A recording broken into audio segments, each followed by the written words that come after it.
आज की पेशकश है हिंदी के महान लेखक मुंशी प्रेमचंद की कहानी दुर्गा का मंदिर। वीडियो में आगे बढ़ने से पहले चैनल को सब्सक्राइब जरूर कर ले। बाबू बृजनाथ कानून पढ़ने में मग्न थे और उनके दोनों बेटे लड़ाई करने में। श्यामा चिल्लाती कि मुन्नू मेरी गुड़िया नहीं देता। मुन्नू रोता था कि श्यामा ने मेरी मिठाई खा ली। बृजनाथ ने क्रुद्ध होकर भामा से कहा, तुम इन दुष्टों को यहां से हटाती हो कि नहीं? नहीं तो मैं एक एक की खबर लेता हूं।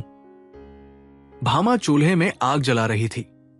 बोली, अरे तो अब क्या संध्या को भी पढ़ते ही रहोगे? जरा दम तो ले लो। बृजनाथ, उठा तो न जाएगा। बैठी बैठी वहीं से कानून बघारोगी, अभी एक आध को पटक दूंगा तो वहीं से गरजती हुई आओगी कि हाय हाय, बच्चे को मार डाला। भामा, मैं बैठी या सोई तो नहीं हूं। जरा एक घड़ी तुम लड़कों को बहला लोगे तो क्या होगा? मैंने ही तो उनकी नौकरी नहीं लिखवाई। बृजनाथ से कोई जवाब न देते बन पड़ा। क्रोध पानी के समान बहाव का मार्ग न पाकर और भी प्रबल हो जाता था। यद्यपि बृजनाथ नैतिक सिद्धांतों के ज्ञाता थे, पर उनके पालन में इस समय कुशल न दिखाई दी। मुद्दई और मुद्दाले दोनों को एक ही लाठी से हाका और दोनों को रोते चिल्लाते छोड़ कानून का ग्रंथ बगल में दबा कॉलेज पार की राह ली। सावन का महीना था। आज कई दिन के बाद बादल हटे थे। हरे भरे वृक्ष सुनहली चादर ओढ़े खड़े थे।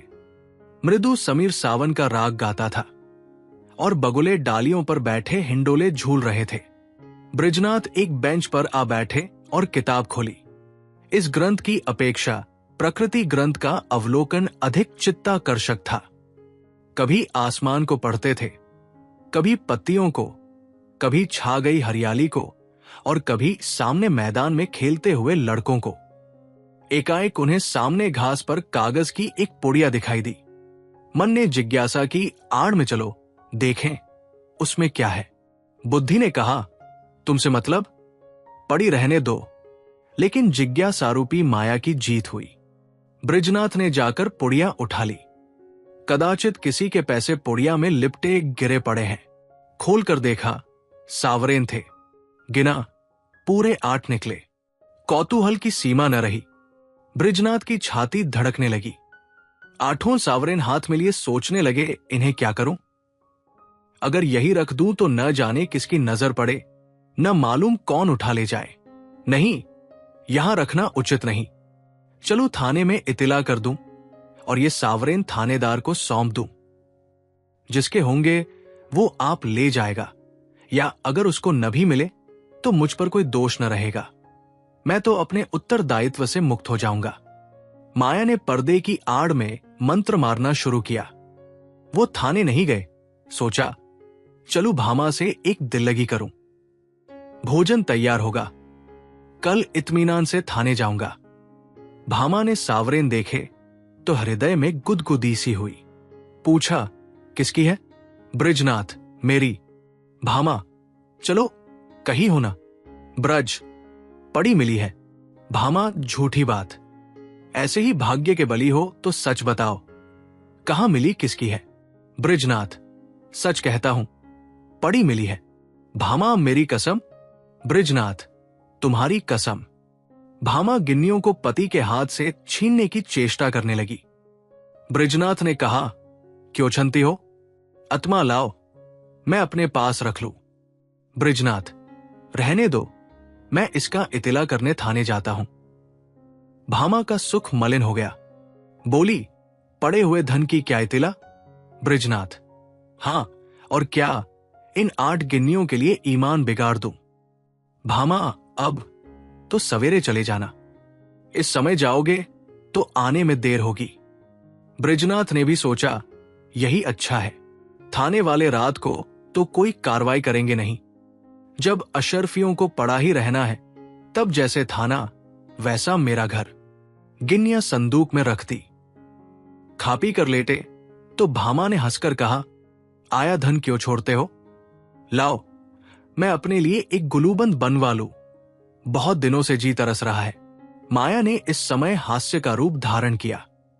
बृजनाथ ने तिरस्कार कर कहा, गुलूबंद की लालसा में गले में फांसी लगाना चाहती हो क्या? प्रात काल बृजनाथ थाने के लिए तैयार हुए। कानून का एक लेक्चर छूट जाएगा, कोई हर्ज नहीं। वो इलाहाबाद के हाई कोर्ट में अनुवादक थे।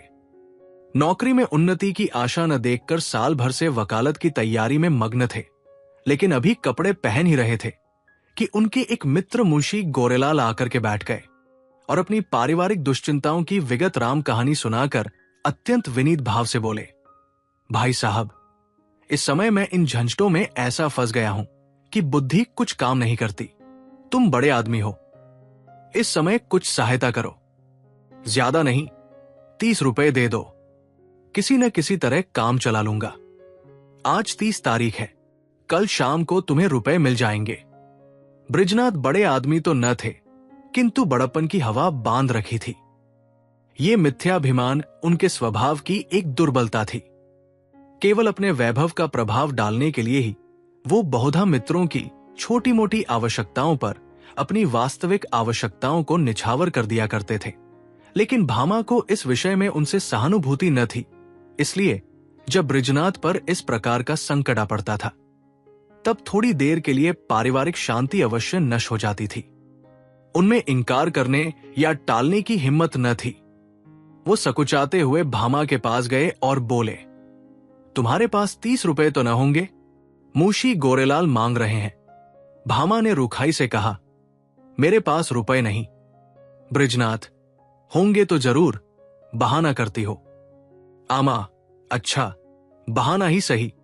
बृजनाथ, तो मैं उनसे क्या कह दूं? आमा, कह दो घर में रुपए नहीं है। तुमसे न कहते बने तो मैं पर्दे की आड़ से कह दूं। बृजनाथ मन में बहुत खिन्न हुए। उन्हें विश्वास था कि भामा के पास रुपए हैं, लेकिन केवल मुझे लज्जित करने के लिए इनकार कर रही है। दुराग्रह ने संकल्प को दृढ़ कर दिया। संदूक से 2 गिन्नियां निकाली और गोरेलाल को देकर बोले, भाई, कल शाम को कचहरी से आते ही रुपए दे जाना। ये एक आदमी की अमानत है, मैं इसी समय देने जा रहा था।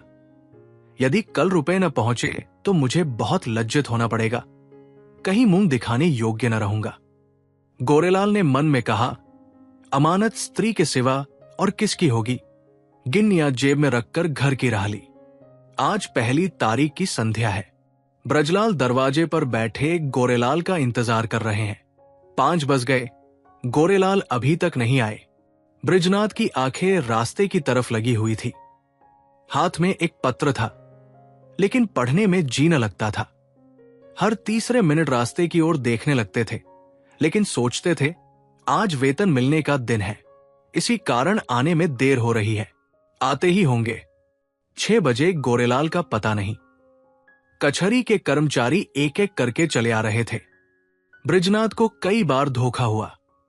वो आ रहे हैं, जरूर वही है, वैसी ही अचकन है, वैसी ही टोपी है, चाल भी वही है, इस तरफ आ रहे हैं। अपने हृदय से एक बोझ सा उतरता मालूम हुआ, लेकिन निकट आने पर ज्ञात हुआ कि कोई और है। आशा की कल्पित मूर्ति दुराशा में बदल गई। बृजनाथ का चित्त खिन्न होने लगा।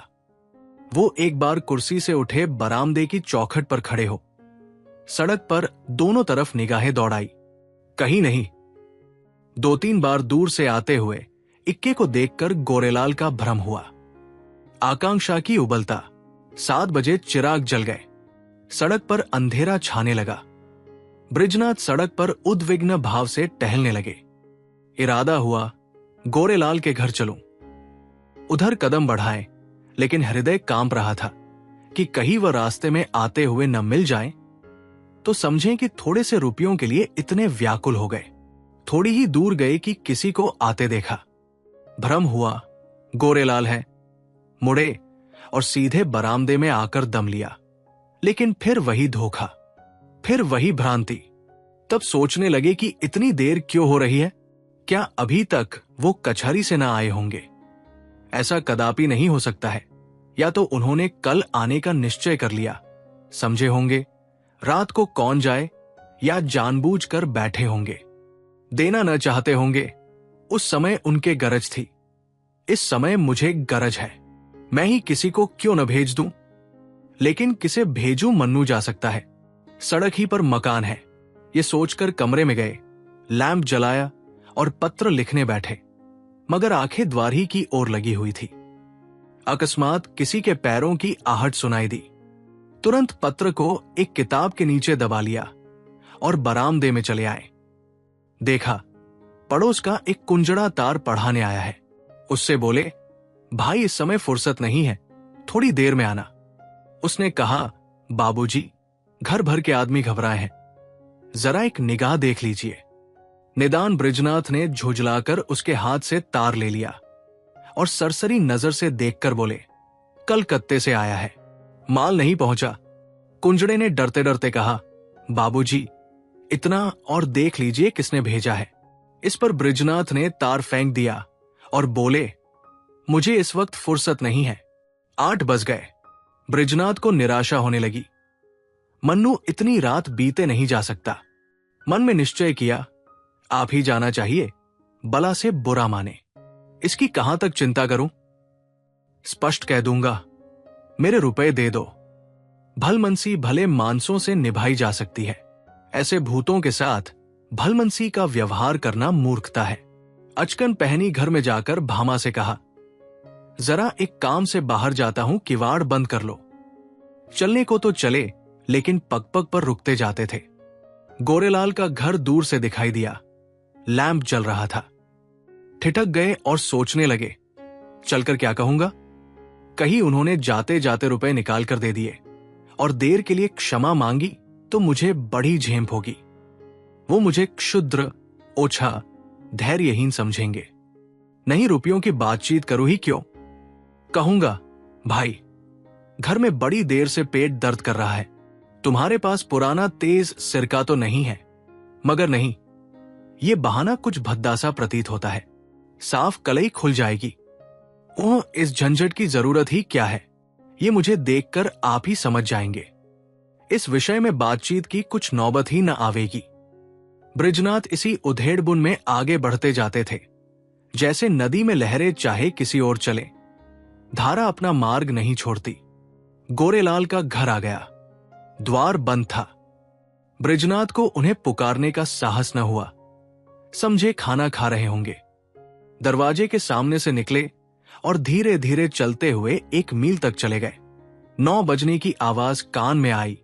गोरेलाल भोजन कर चुके होंगे, ये सोचकर लौट पड़े, लेकिन द्वार पर पहुंचे तो अंधेरा था।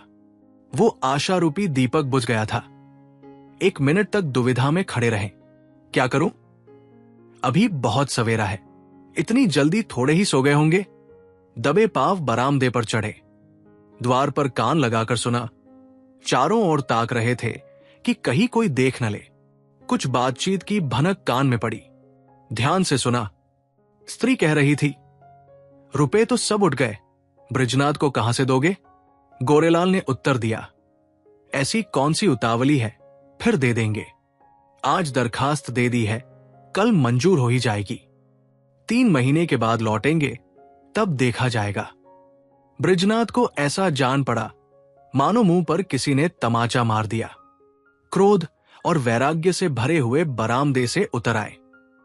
घर चले तो सीधे कदम न पड़ते थे, जैसे कोई दिन भर का थका मांदा पथिक हो। बृजनाथ रात भर करवटें बदलते रहे। कभी गोरेलाल की धूर्तता पर क्रोध आता था, कभी अपनी सरलता पर। मालूम नहीं किस गरीब के रुपए हैं, उस पर क्या बीती होगी। लेकिन अब क्रोध या खेद से क्या लाभ। सोचने लगे, रुपए कहां से आवेंगे। भामा पहले ही इनकार कर चुकी है, वेतन में इतनी गुंजाइश नहीं। 10-5 रुपए की बात होती तो कतर ब्योंत करता। तो क्या करूं, किसी से उधार लूं, मगर मुझे कौन देगा। आज तक किसी से मांगने का संयोग नहीं पड़ा, और अपना कोई ऐसा मित्र है भी तो नहीं।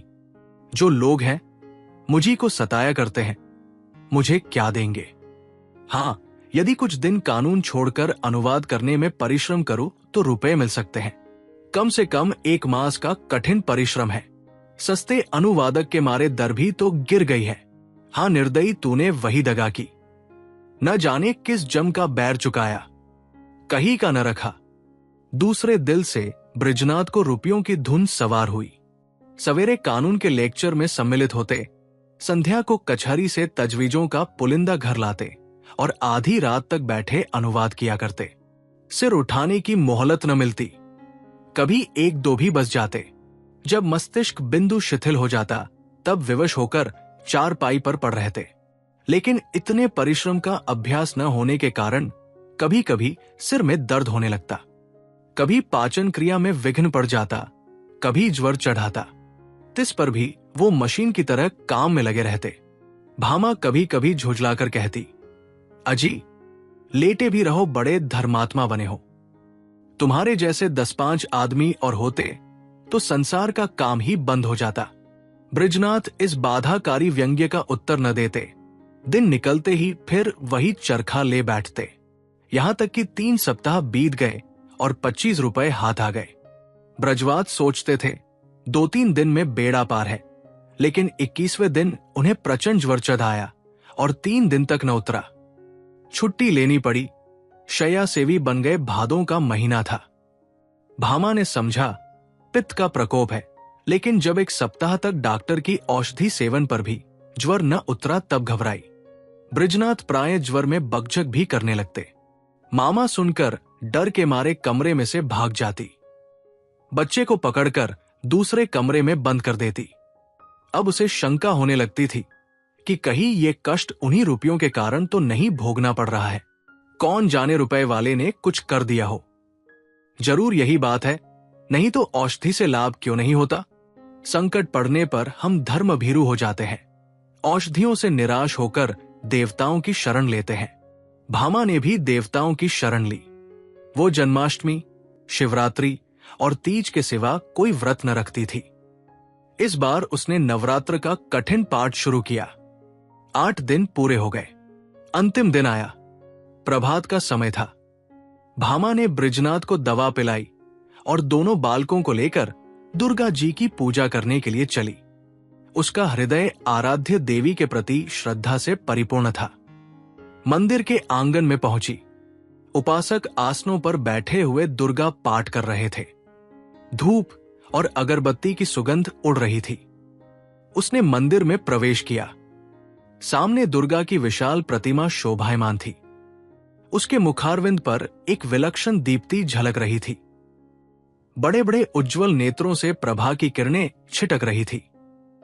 पवित्रता का एक समान सा छाया हुआ था। भामा इस दीप्तवर्ण मूर्ति के सम्मुख सीधी आंखों से ताक न सकी। उसके अंतःकरण में एक निर्मल विशुद्ध भावपूर्ण भय का उदय हो आया। उसने आंखें बंद कर ली, घुटनों के बल बैठ गई और हाथ जोड़कर करुण स्वर में बोली, माता मुझ पर दया करो। उसे ऐसा ज्ञात हुआ मानो देवी मुस्कराई।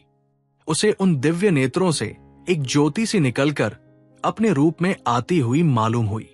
उसके कानों में देवी के मुंह से निकले ये शब्द सुनाई दिए, पराया धन लौट दे, तेरा भला होगा। भामा उठ बैठी। उसकी आंखों में निर्मल भक्ति का आभास झलक रहा था। मुखमंडल से पवित्र प्रेम बरसता पड़ता था। देवी ने कदाचित उसे अपनी प्रभा के रंग में डुबा दिया। इतने में दूसरी एक स्त्री आई। उसके उज्जवल केश बिखरे और मुरझाए हुए चेहरे के दोनों ओर लटक रहे थे। शरीर पर केवल एक श्वेत साड़ी थी। हाथ में चूड़ियों के सिवा और कोई आभूषण न था। शोक और नैराश्य की साक्षात मूर्ति मालूम होती थी। उसने भी देवी के सामने सिर झुकाया और दोनों हाथों से आंचल फैलाकर बोली, देवी जिसने मेरा धन लिया हो उसका सर्वनाश करो। जैसे सितार मिजराब की चोट खाकर थरथरा उठता है, उसी प्रकार भामा का हृदय अनिष्ट के भय से थरथरा उठा। ये शब्द तीव्र तीर के समान उसके कलेजे में घुस गए। उसने देवी की ओर कातर नेत्रों से देखा। उनका ज्योतिमय स्वरूप भयंकर था। नेत्रों से भीषण ज्वाला निकल रही थी। भामा के अंतःकरण में सर्वत्र आकाश से, मंदिर के सामने वाले वृक्षों से, मंदिर के स्तंभों से, सिंहासन के ऊपर जलते हुए दीपक से और देवी के विकराल मुंह से ये शब्द निकलकर गूंजने लगे, पराया धन लौट दे, नहीं तो तेरा सर्वनाश हो जाएगा। भामा खाड़ी हो गई और उस वृद्धा से बोली, क्यों माता, तुम्हारा धन किसी ने ले लिया है? वृद्धा ने इस प्रकार उसकी ओर देखा, मानो डूबते को तिनके का सहारा मिला। बोली, हाँ बेटी। भामा, कितने दिन हुए? वृद्धा, कोई 1.5 महीना। आमा, कितने रुपए थे? वृद्धा, पूरे 120। भीमा, कैसे खोए? वृद्धा, क्या जाने कहीं गिर गए। मेरे स्वामी पलटन में नौकर थे, आज कई बरस हुए वो परलोक सिधारे। अब मुझे सरकार से 60 रुपए साल पेंशन मिलती है। अब की 2 साल की पेंशन एक साथ ही मिली थी। खजाने से रुपए लेकर आ रही थी, मालूम नहीं कब और कहां गिर पड़े। 8 गिन्नियां थी। भामा, अगर वे तुम्हें मिल जाए तो क्या दोगी? वृद्धा, अधिक नहीं, उसमें से 50 रुपए दे दूंगी। मामा, रुपए क्या होंगे, कोई उससे अच्छी चीज दो। वृद्धा, बेटी, और क्या दूं? जब तक जीऊंगी तुम्हारा यश गाऊंगी। भामा, नहीं, इसकी मुझे आवश्यकता नहीं। वृद्धा, बेटी, इसके सिवा मेरे पास क्या है? भामा, मुझे आशीर्वाद दो, मेरे पति बीमार है, वो अच्छे हो जाएं। वृद्धा, क्या उन्हीं को रुपए मिले हैं? भामा, हां, वो उसी दिन से तुम्हें खोज रहे हैं। वृद्धा घुटनों के बल बैठ गई और आंचल फैलाकर कंपित स्वर से बोली, देवी, इसका कल्याण करो। भामा ने फिर देवी की ओर संशय दृष्टि से देखा। उसके दिव्य रूप पर प्रेम का प्रकाश था, आंखों में दया की आनंददायी झलक थी। उस समय भामा के अंतःकरण में कहीं स्वर्गलोक से ये ध्वनि सुनाई दी, जा, तेरा कल्याण होगा। संध्या का समय है। भामा बृजनाथ के साथ इक्के पर बैठी तुलसी के घर उसकी थाती लौटने जा रही है। बृजनाथ के कड़े परिश्रम की कमाई तो डॉक्टर की भेंट हो चुकी है, लेकिन भामा ने एक पड़ोसी के हाथ अपने कानों के झुमके बेचकर रुपए जुटाए हैं। जिस समय झुमके बनकर आए थे, भामा बहुत प्रसन्न हुई थी। आज उन्हें बेचकर वो उससे भी अधिक प्रसन्न है। जब बृजनाथ ने 8 गिन्नियां उसे दिखाई थी, उसके हृदय में एक गुदगुदी सी हुई थी, लेकिन हर्ष मुख पर आने का साहस न कर सका था। आज उन गिन्नियों को हाथ से जाते समय उसका हार्दिक आनंद आंखों पर चमक रहा है, ओठों पर नाच रहा है, कपोलों को रंग रहा है और अंगों पर किलोल कर रहा है। वो इंद्रियों का आनंद था, ये आत्मा का आनंद है। वो आनंद लज्जा के भीतर छिपा हुआ था, ये आनंद गर्व से बाहर निकला पड़ता है। तुलसी का आशीर्वाद सफल हुआ। आज पूरे 3 सप्ताह के बाद बृजनाथ तकिए के सहारे बैठे थे। वो बार बार भामा को प्रेमपूर्ण नेत्रों से देखते थे। वो आज उन्हें देवी मालूम होती थी।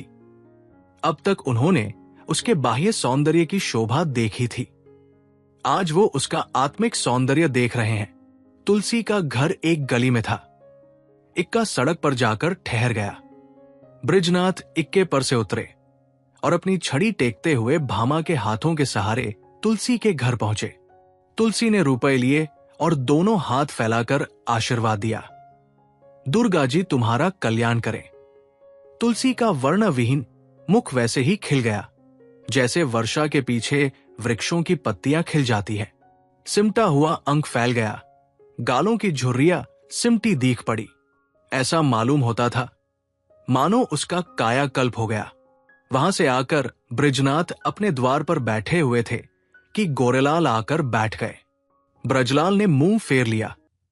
गोरेलाल, भाई साहब, कैसी तबीयत है? बृजनाथ, बहुत अच्छी तरह हूं।